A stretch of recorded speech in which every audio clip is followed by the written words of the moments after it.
Honey, when I tell you this story still gives me chills, even after all these years.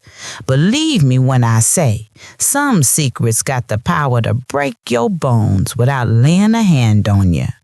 Now, one of our community sisters sent this to me.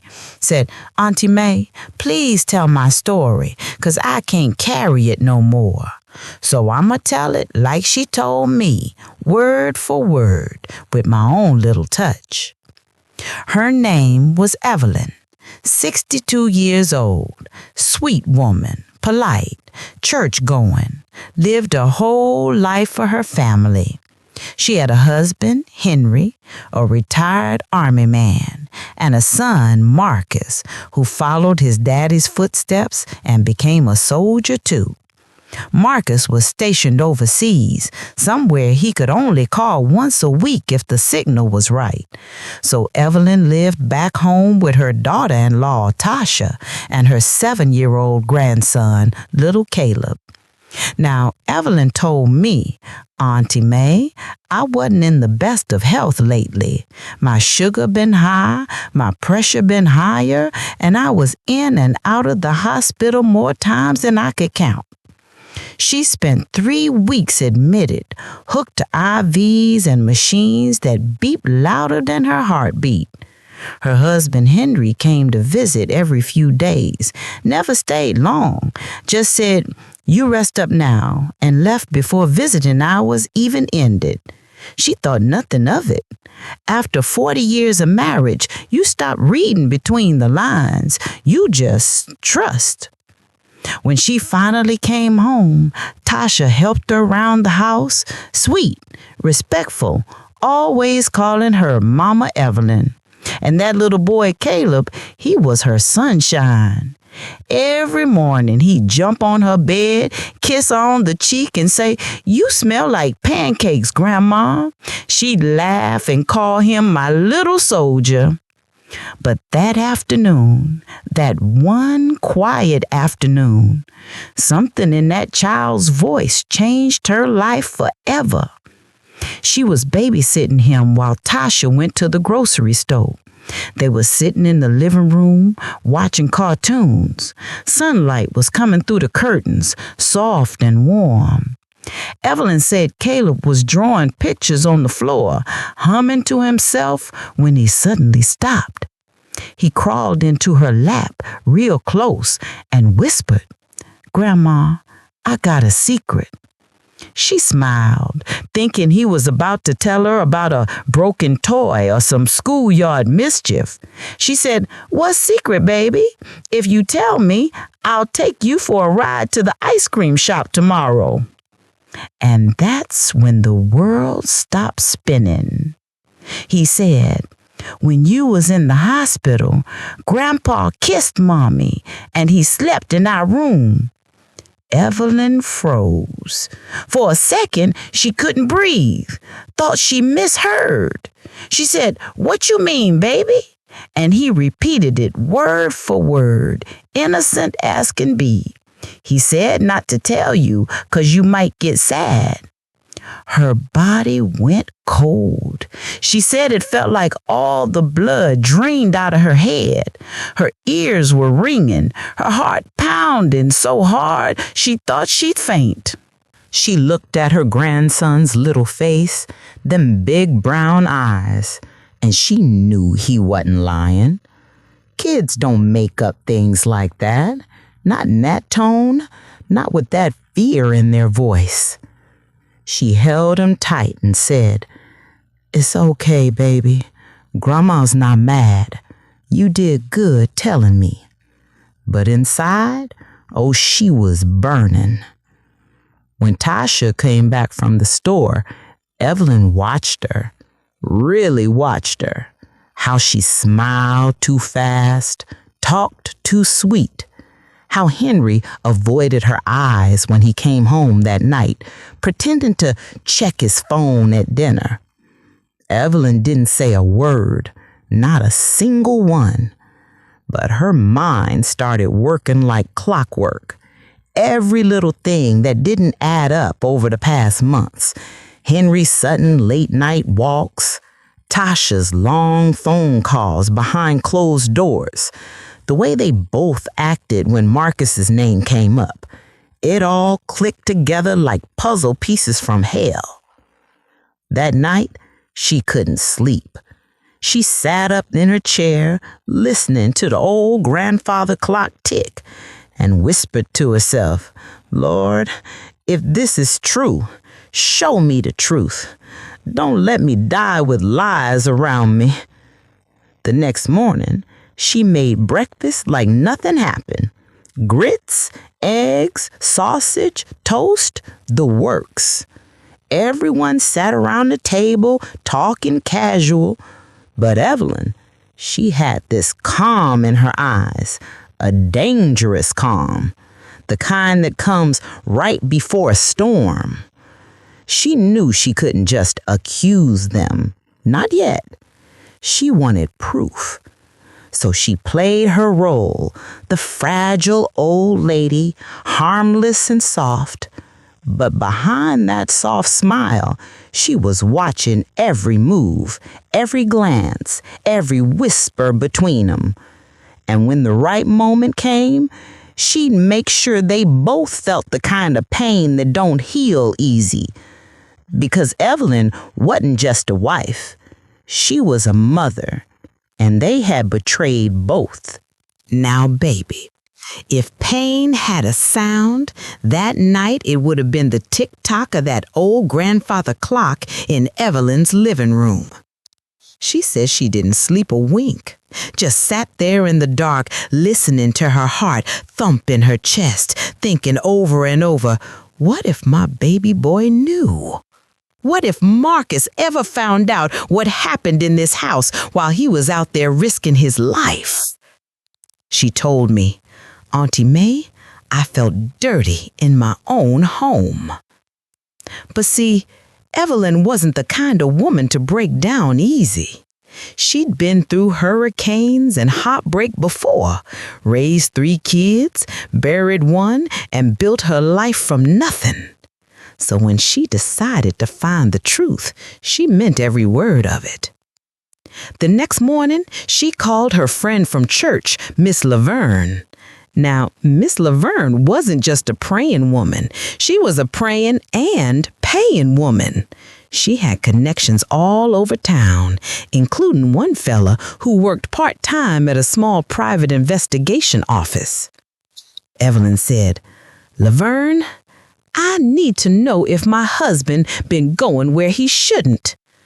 Laverne sighed and said, Oh, Lord, you sure you want to open that door, baby? And Evelyn said, he already kicked it open. I just want to see what's behind it. 2 days later, a man named Carter stopped by. Quiet type, wore dark shades even indoors, said he could check things discreetly. Phones, GPS, photos, anything. Evelyn gave him Henry's number, told him where he worked, what kind of truck he drove. She didn't want to believe it, but deep down, she already knew.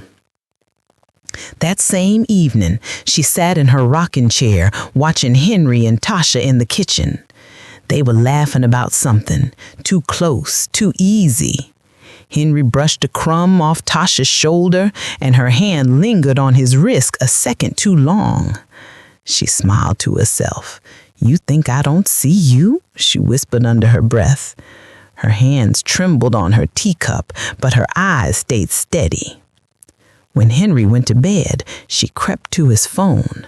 But that man had gotten slick. He'd changed his password. The old fool thought she wouldn't notice. But Evelyn been married to him 40 years. She knew his patterns like her own handwriting. She went to the kitchen drawer, pulled out a little notepad he always kept by the fridge. Every month, he wrote reminders for bills, doctor's visits, and passwords. And there it was, 4 digits circled right next to Netflix renewal, 0763. When he left for work next morning, she unlocked that phone so fast her hands almost shook the screen. Lord, what she found made her stomach twist. Messages. Dozens of them, not just from Tasha, but pictures. Her daughter-in-law, the mother of her grandson, sending selfies in her nightgown. Henry replying with heart emojis and can't wait to taste that stew again. Evelyn dropped the phone. She said her knees gave out right there on the floor. She didn't cry. She didn't scream. She just sat in silence, staring at that little blinking cursor on the message screen, that tiny line that kept flashing like it was saying, "Now what you gonna do?" She texted Carter that evening, told him, "Stop digging. I got all the truth I need." But Evelyn didn't rush. No, baby. She decided her revenge would be quiet, calculated. A woman's revenge, the kind that burns slow and deep. First, she called Marcus overseas. Didn't tell him what happened, but made sure to sound calm. Asked how he was doing, told him she was proud. He said, "Love you, Mama." And that right there, that broke her heart all over again. She looked at the phone after the call and said, "Your daddy don't deserve that love, son. He don't deserve nothing you stand for." Over the next few days, Evelyn played her role like a professional actress. Cooked breakfast, washed clothes, smiled at them both. She even laughed at Henry's old jokes, just so he wouldn't suspect a thing. Tasha thought Evelyn was weak. That hospital stay must have softened her, made her slow. But she was wrong. Evelyn was sharper than ever, and she was planning something that would shake that house to its foundations. One morning, while Henry was at work, Evelyn told Tasha, "Baby, I know you've been tired lately. Why don't you go lie down for a while? I'll pick up Caleb from school today." Tasha smiled, relieved, and said, "Thanks, Mama Evelyn." Evelyn waited till she was gone, then walked straight into Tasha's room, pulled out drawers, looked under the bed, behind the dresser, and there it was, a folded note in a jewelry box, Henry's handwriting. "You make me feel alive again. Last night was worth the risk." That was it. That was the nail in the coffin. Evelyn put the note back carefully. She didn't want them to know she knew. No, she was saving her moment. She wanted it to hit them both at once, where it hurt most. That night, Evelyn sat in her porch chair, looked at the stars, and whispered, "Lord, I won't take my vengeance in anger, but I will take it in truth." And from that night on, Evelyn began crafting her revenge, slow, patient, righteous. Because she didn't just want to expose them, she wanted them to live with what they'd done. Now, baby, this is where Evelyn stopped being a heartbroken wife and started being a woman on a mission. See, some folks think revenge gotta be loud, shouting, fighting, breaking plates. But not Evelyn. No, she believed the sweetest revenge is one served on a clean plate with a polite smile right in front of the folks who wronged you. After finding that note, she started planning. And every move she made, from that morning coffee to the bedtime prayers, was part of her quiet setup. First, she needed time. Time to prepare, time to think, time to make sure they never saw it coming. So she told Henry she was feeling a little off, said the doctor recommended more rest. He nodded, barely listening, too busy texting someone under the table. And that someone Evelyn knew was sitting right across the table pretending to scroll Facebook. So she let him play their game. But what they didn't know, Evelyn had already changed the rules. She went down to her bank that week, closed her joint account with Henry. Says she wanted personal savings for medical expenses. She moved the money, all of it, into a private account only her son Marcus had access to for emergencies. Then she went through every old photo, document, insurance paper. She wasn't just a wife, she was the one who handled every bill, every form. She started rewriting her will, taking her name off certain assets, making sure when things went down, Henry's comfort would dry up like dust in August. But that wasn't all. No, sir. Evelyn told me she wanted a way to show the truth, not just tell it. She wanted undeniable proof, the kind that burned straight through a liar's skin. So she called Carter, that private investigator, again. Said, I don't need you to find out what they do, baby. I already know. I need you to make sure the truth gets seen. He brought her a small hidden camera, size of a keychain, showed her how to place it where nobody'd ever suspect, behind the photo frame on her bedroom dresser. Evelyn smiled, because every night, while she was in her hospital bed, that was the very room Henry used for his so-called quiet evenings. 2 nights later, she told Henry she had a bad headache and would be sleeping early, told Tasha she was turning in. But around midnight, she snuck out the back door and went to Laverne's house 2 doors down. Sat there in the dark, waiting, trembling, watching the clock. 1 hour passed. 2. Then Carter texted her, "You might want to come get this footage tomorrow." Evelyn said her whole body went cold. She didn't even have to see it. She knew. Next morning, she met Carter at the coffee shop. He handed her a little flash drive, slid it across the table, said quietly, "You sure you ready for this?" She nodded, didn't say a word. When she got home, she plugged it into her old laptop in the laundry room, the one nobody used but her. And baby, what she saw made her hands tremble. There was Henry in her bed and Tasha in her gown, laughing, whispering like 2 snakes coiled around each other. Evelyn said it felt like her soul left her body. She didn't cry, not even once. She just sat there for hours staring at the screen until the sun came up. When it did, she took that flash drive, sealed it in an envelope, and wrote one name on it, Marcus. But she didn't mail it, not yet. She wanted one more act, one last supper before the storm. So she cooked. Lord, she cooked like it was Thanksgiving.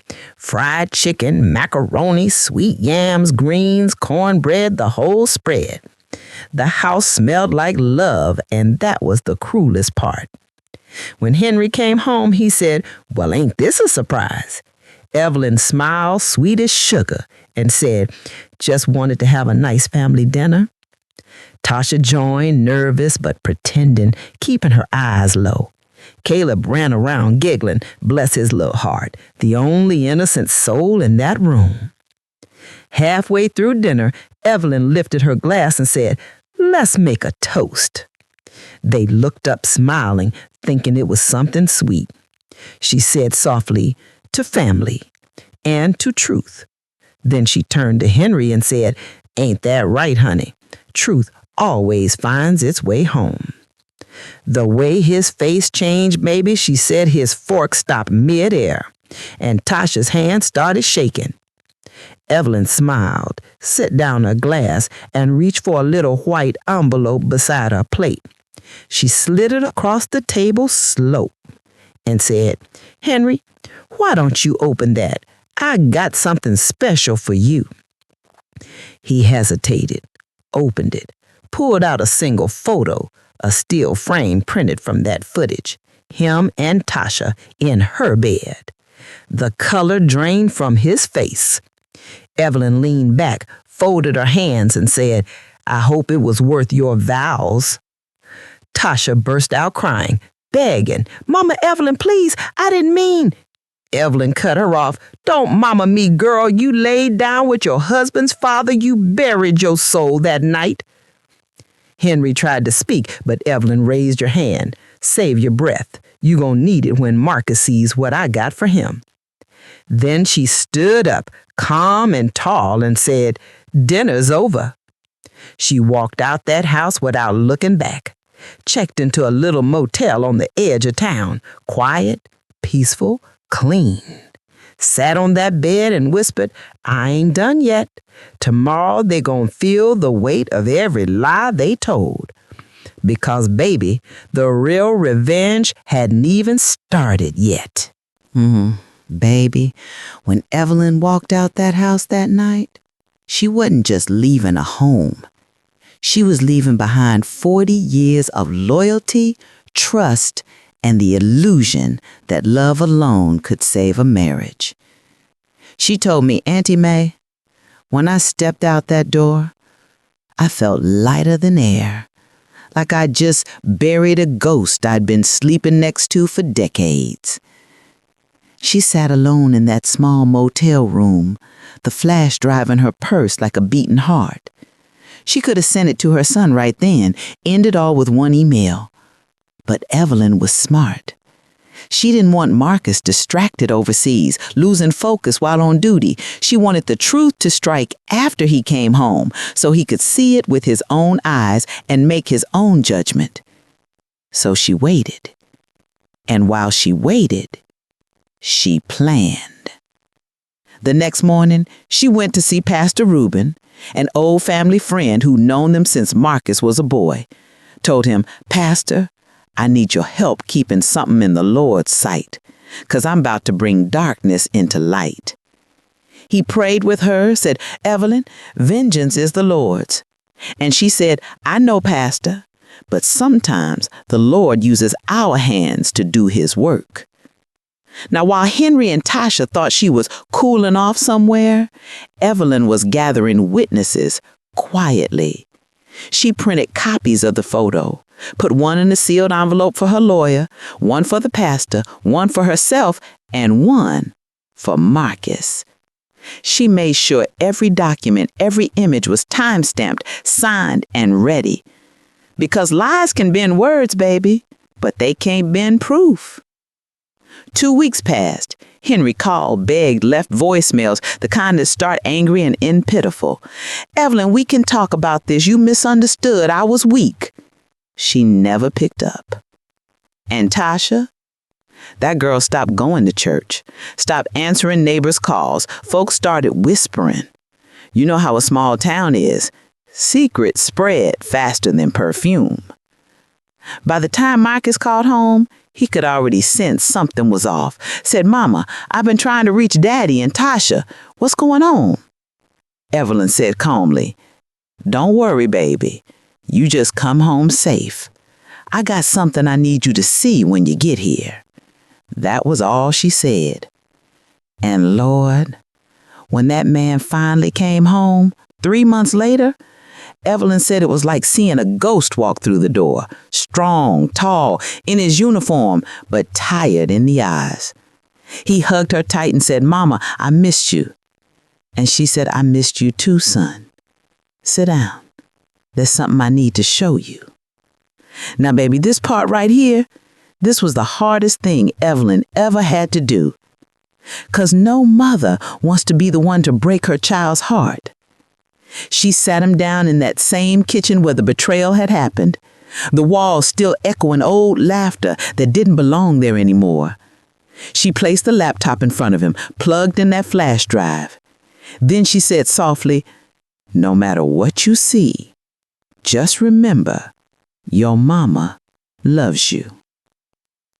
Marcus watched for less than a minute, then his hand flew to his mouth. He turned pale, stood up so fast the chair fell backwards. He said, That's my wife and my father. Evelyn nodded, tears glistening but no tremble in her voice. Yes, baby, that's them. Marcus stumbled outside, pacing, cursing, weeping. Evelyn followed him quietly, her voice calm but firm. Don't do nothing foolish, son. Let the truth work. Let their own shame eat them alive. But Marcus, he was a soldier. He'd seen war, and betrayal, that cut deeper than any bullet. He drove straight to that house, Evelyn right behind him. Henry was in the garage. Tasha was folding laundry. When Marcus burst through that door, both froze like statues. He threw the flash drive on the table and said, "Y'all look familiar? That's y'all on the screen." Henry's face went white. Tasha dropped the laundry. Marcus said, "You destroyed this family while I was out there fighting for it." Then he looked at Tasha and said, cold, "You're done. I'll send the papers." Turned to Henry and said, "You're dead to me. Don't you ever call me again." Evelyn stood in the doorway, watching in silence. She didn't need to speak. The truth was doing the talking now. Tasha fell to her knees, begging, sobbing, "Marcus, please, it was a mistake." But he just walked past her, didn't even glance down. Henry tried to follow him out, but Evelyn stepped in front of him, looked him dead in the eye and said, "You took vows before God. You broke them in my bed. I hope that memory keeps you company when nobody else will." Then she turned, got in the car with Marcus, and they drove off together. For the next few weeks, the whole town buzzed. Nobody saw Henry or Tasha much. Folks whispered, but nobody dared ask Evelyn a thing. They just looked at her, proud, poised, peaceful, like a woman who'd survived a storm and come out clean. Marcus filed for divorce. Henry moved out the house and into a small apartment near the highway. Word was, Tasha packed her things and left town for good. And Evelyn? She went back to her porch, her rocking chair, her morning tea. Said Auntie Mae, "I didn't even need to shout. The truth did all the screaming for me." But baby, even peace has a shadow. Because what Evelyn didn't know, not yet, was that Henry wasn't done. That man's pride was wounded, and a wounded man with guilt in his chest can be a dangerous thing. And that's where the final part begins, when Evelyn's peace turns into one last test, the kind that proves revenge don't always end where you think it does. Now, baby, revenge might taste sweet at first, but the aftertaste, that's where the lesson lies. Evelyn thought she was done. She thought her storm had passed, that the worst had already washed away. Marcus was healing. The boy Caleb was smiling again, and peace had finally come back to her porch. But peace don't stay too long when guilt's still wandering around with your name in its mouth. One late evening, the sun had already dipped low, painting the sky in that soft purple haze that makes you think of forgiveness. Evelyn was sitting outside, sipping her tea, humming an old hymn. She'd finally started to sleep through the night again. That's when she heard the gravel crunching, a slow, heavy step coming up her driveway. She looked up, and there he was. Henry. Same man she'd shared a bed with for 40 years, only now he looked hollow. His face sunken, eyes red, shirt half tucked like he'd been drinking and wrestling with his own shadow. "Evelyn," he said, voice cracking, "we need to talk." She didn't move, just kept rocking slow. Ain't nothing left to talk about, Henry. But he stepped closer, desperate. "Please, you gotta understand, I made a mistake. I was lonely, confused. It didn't mean nothing." She let out a long, tired sigh. "Didn't mean nothing. You betrayed your son, your marriage, your grandchild's trust, and you standing here telling me it didn't mean nothing? Lord have mercy." He dropped to his knees right there on the dirt, tears streaking down his face. "I've lost everything, Evie. The house, my son, my dignity. I just need you to forgive me so I can sleep again." She stared at him, eyes steady, calm as still water. Sleep, she said softly. You worried about sleep, Henry? You should have thought about that when you was sneaking around my house at night, when you was laying with that girl and watching our grandson's cartoons playing in the next room. He sobbed, reaching for her hand, but she pulled back slow. I can't forgive what you ain't even owned, Henry. You ain't sorry for what you did. You saw you got caught. The wind blew hard then, rattling the porch chimes like even the night couldn't stand the sound of his guilt. Henry stood up and wiped his face and said, "You always were cold, Evelyn. You'd rather be right than be loved." She looked him dead in the eye and said, "No, Henry, I'd rather be alone than be lied to." Silence hung between them, heavy and sharp. Then he turned and walked off, slow, defeated, down that same driveway he once come home on every night after work. And Evelyn knew in her bones that was the last time she'd ever see him alive. A week later, Marcus called. His voice was low. "Mama, they found Daddy." Evelyn froze. "Found him?" He took his own life," Marcus whispered. "Left a note saying he couldn't live with the shame." Evelyn sat down, her cup trembling in her hand. She didn't cry. Not right away. It was like her body was too tired to make tears. That night, she lit a candle, sat on her porch till sunrise. And when the birds started singing, that's when it hit her. The weight of it. The sadness, the anger, the love she still carried even after all that pain. She told me later, Auntie Mae, that's when I learned revenge don't erase what's broken. It just rearranges the pieces. She went to the funeral, dressed in quiet gray, sat in the back, away from the crowd. Folks whispered, pointed, speculated, but Evelyn didn't flinch. She just bowed her head when the preacher said, "Ashes to ashes." Afterwards, Marcus hugged her and said, "You did what you had to do, Mama. I know you didn't mean for this." And she said, "Son, I didn't wish him dead. I just wished him honest." From that day forward, Evelyn never spoke Henry's name again. She poured her energy into raising Caleb, teaching him right from wrong, telling him, "Baby, secrets rot the soul. Always speak truth, even when it cuts."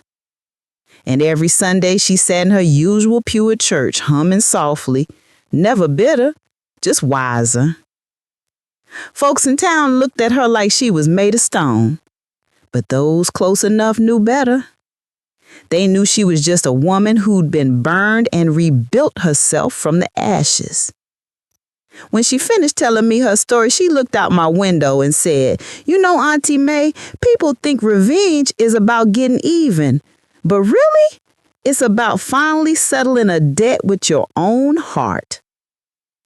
I thought making him hurt would heal me, but turns out peace don't come from paining others. Peace comes when you stop letting them live rent-free inside your mind. Then she smiled, soft but strong, and said, "I forgave him last week. Took me a while, but I did. Not for him, for me. Because the truth already did its work. It freed me." And baby, that's the truth right there. Sometimes the hardest revenge is not destroying the ones who broke you. It's learning to walk past their memory with your head high and your spirit still whole. Because when a woman like Evelyn survives betrayal that deep, she don't just live, she rises. Baby, I'm watching you, but I ain't hearing from you. Tell me, what kind of stories do you love to hear? I want to know. Subscribe for more real-life stories told by Auntie Mae. Stories that'll make you cry, gasp, and hold your breath to the very end. What would you have done if this happened to you? Share your thoughts in the comments, baby. Auntie Mae is listening.